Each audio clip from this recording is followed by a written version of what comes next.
क्या आपने कभी सोचा है कि हमेशा जवान और खूबसूरत दिखने की कीमत क्या हो सकती है?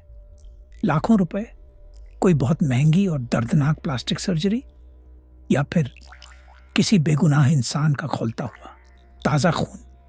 आज मैं आपको माया नगरी की उस चकाचौंध के पीछे का वो घिनौना सच बताने जा रहा हूँ, जिसे सुनकर आपकी रूह कांप जाएगी।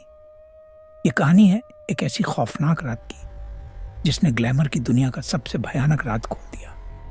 ये कहानी है पिशाचिनी के श्रृंगार की।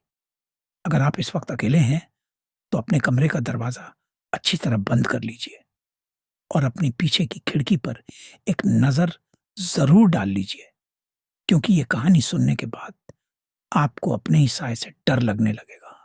माया 80 और 90 के दशक की वो मशहूर और खूबसूरत अभिनेत्री जिसके एक इशारे पर लाखों दिल धड़कते थे।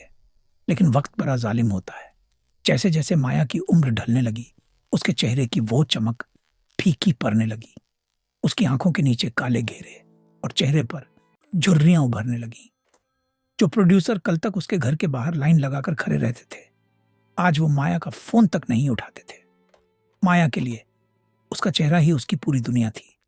अपने आलीशान घर में लगे दर्जनों शीशों के सामने खड़े होकर घंटों अपनी झुर्रियों को देखना और रोना उसकी रोज की आदत बन चुकी थी। बॉलीवुड ने उसे पूरी तरह से भुला दिया था। गहरे डिप्रेशन में जा चुकी माया को किसी भी कीमत पर अपना वो खोया हुआ स्टारडम वापस चाहिए था। किसी भी कीमत पर। एक बहुत ही उदास और घुटन भरी शाम को माया मुंबई की एक पुरानी संकरी गली से गुजर रही थी। तभी उसकी नजर एक बहुत ही अजीब सी पुरानी एंटिक शॉप पर पड़ी।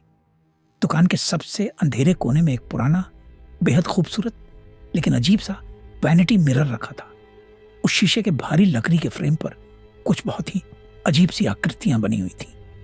जैसे ही माया उस शीशे के सामने जाकर खड़ी हुई, उसे लगा जैसे कोई अदृश्य ताकत उसे अपनी तरफ खींच रही है।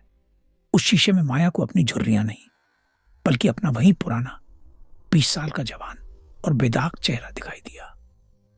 माया मानो पूरी तरह से हिप्नोटाइज हो गई थी। उसने बिना कुछ सोचे समझे वो शीशा खरीद लिया और अपने घर ले आई।